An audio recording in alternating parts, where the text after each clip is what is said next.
Good morning, all. Welcome to SBI Securities Weekly Market Podcast with me, Sudeep Shah. Today, we would be discussing about what to expect in Nifty and Bank Nifty from here on, along with the key levels for both the indices.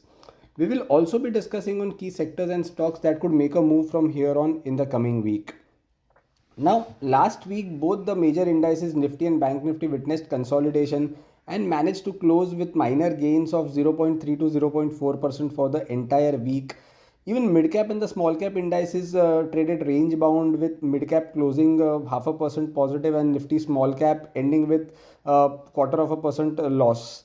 So, if we look at things from a larger perspective, last 4 weeks, Nifty and Bank Nifty has rebounded 4 to 5% from the lows of 26th, 27th October.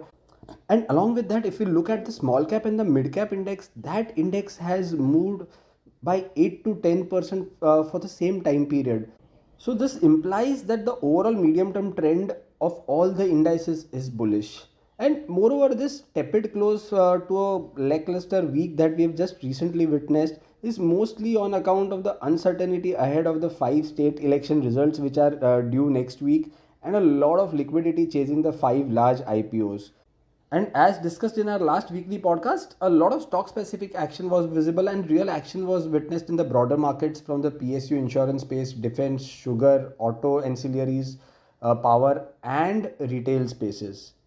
Now, coming to the macroeconomic indicators, last few weeks, what we have seen the markets rallying. The main reasons for them is the dollar index weakening to 103.5, 104 levels, as well as the slide in the US 10-year bond yields up to 4.4 levels. And this is why the global equity markets has witnessed positive momentum. And what has been supportive in this is the gradual decline and stabilizing of Brent crude oil prices around 79 $80.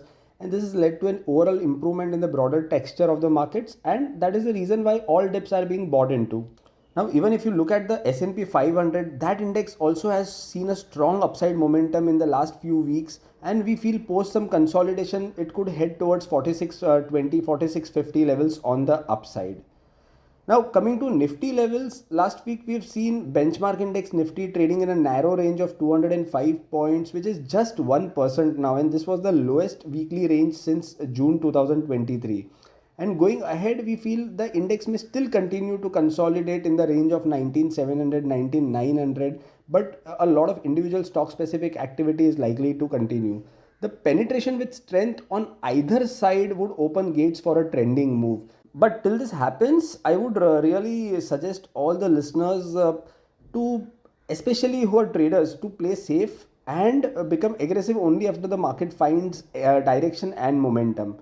But talking about levels, initially the levels of 19,870, 19,900 will act as an immediate resistance for the index, and this resistance zone is defined by the swing high which was formed in the month of October, and it also coincides with the gap areas which was formed on September 21st. So, and that is yet unfilled. So any sustainable move above the level of 19,900 would lead to a sharp upside rally in the index up to 20,100, followed by 20,250 in the short term. While on the downside, any sustainable move below the level of 19,680, 19,700 would lead to further correction in the index up to the support levels of 19,580, 19,550, where the 20-day exponential moving average is placed. Now, if we look at the open interest data for monthly expiry, significant writing is visible in 19,800 and 20,000 calls.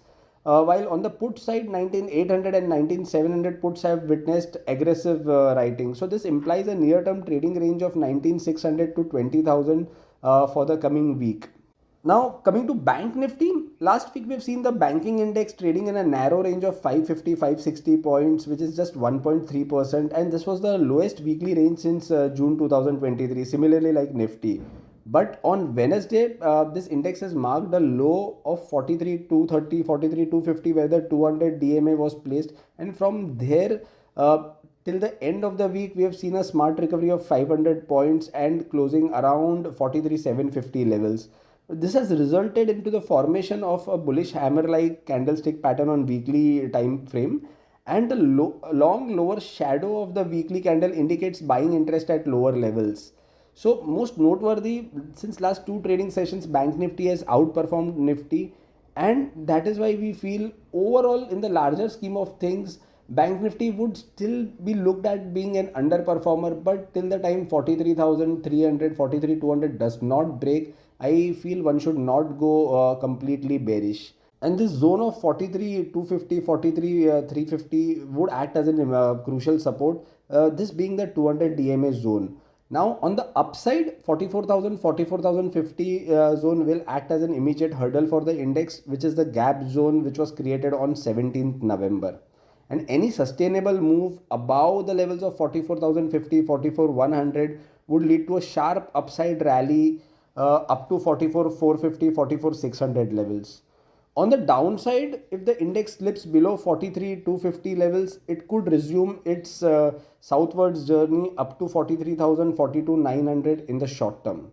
Talking about the options data, significant writing is visible in 43,700, 44,000 calls and 43,500 as well as 43,700 puts. This implies a near-term trading range of 43,250 to 44,050, 44,100 on the upside. Now, let's talk about stocks and sectors that are in momentum and which could even be looked upon from the next week's perspective. Last week, we saw stocks from the railways, real estate, auto, pharma, infra, defense, power, capital goods displaying excellent momentum. And we expect the momentum in these spaces to continue in the coming week also. So, friends, if you just decode the markets, what is happening is it's only the large caps, it's only the specific stocks of Nifty 50 or Bank Nifty which are confined in a range, and that is why optically it looks that the market is not able to cross its resistance or there is some selling pressure visible. But if you look at the broader spaces, all these sectors, mid caps, kind of small caps, all these spaces are buzzing with actions, and we should be focusing for the coming week also on these stock specific activities till the index gives us a signal that it is breaking out of the range. Now coming to the sector specific ideas, within the auto pack we feel Eicher Motors, Hero Motor, Bajaj Auto, they have witnessed a strong momentum in the last week, and we expect this momentum and outperformance to continue for the coming week also. CG Power, BHEL, NHPC, JSW Energy from the power space has witnessed a strong price action and should be on the radar for the coming week. From the pharma space, a fresh breakout was observed in Lupin, Divis Lab and Oro Pharma. And if you look at the broader market, bullish setups were observed in Kolpal, Hindustan Aeronautics Limited, DLF, Dalmia Bharat. All these stocks have seen a lot of good interest on the long side and should be on our radar for the coming week. And one large cap that requires our mention is Reliance. Now, Reliance in the last week, we have seen a good price action along with a build up of open interest on the long side, and I feel from current levels also Reliance could be looked upon from a positional perspective, and this could support the Nifty in breaking the resistance on the upside. Coming to the FII DII data, now on Friday in the cash segment we saw both FIIs and DIIs buying to the tune of say 2600 crores and 130 crore respectively.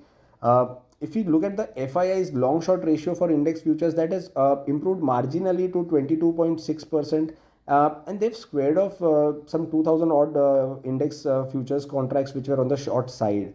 If you look at the stock futures contracts, FIIs have bought closer to 19,800 contracts, while on the options front, they have added 4,000 calls on the long side, and they've even added 7,400 contracts of index puts on the long side. But one interesting point here is that while on the index futures front, FIIs are still net short, they are now having net long positions in the stock futures segment, which adds to the conviction that markets have become more stock specific in the last few sessions. So just to summarize, key support level for the Nifty would be 19,700 followed by 19,580. And on the upside, the resistance would be around 19,870 to 19,900 levels, and above 19,900 levels, index can witness a further incremental momentum on the upside up to 20,100 and 20,200 levels. For the bank nifty, key support levels would be 43,200 to 43,300 zone, and the resistance could be around 44,000, 44,050 levels. If 44,050 levels are taken out, then bank nifty can witness a further incremental buying momentum up to 44,500, 44,600 levels. So friends, that's all for this week, and wishing you all an excellent weekend ahead. We hope you are enjoying listening to our podcast and are finding it useful for your trading decisions. Kindly do subscribe to our channel for such updates and interesting insights, and also do share it with your friends and relatives. So until we meet next week again, happy trading, stay safe. Thank you all. Investment in securities market are subject to market risks. Read all the related documents carefully before investing.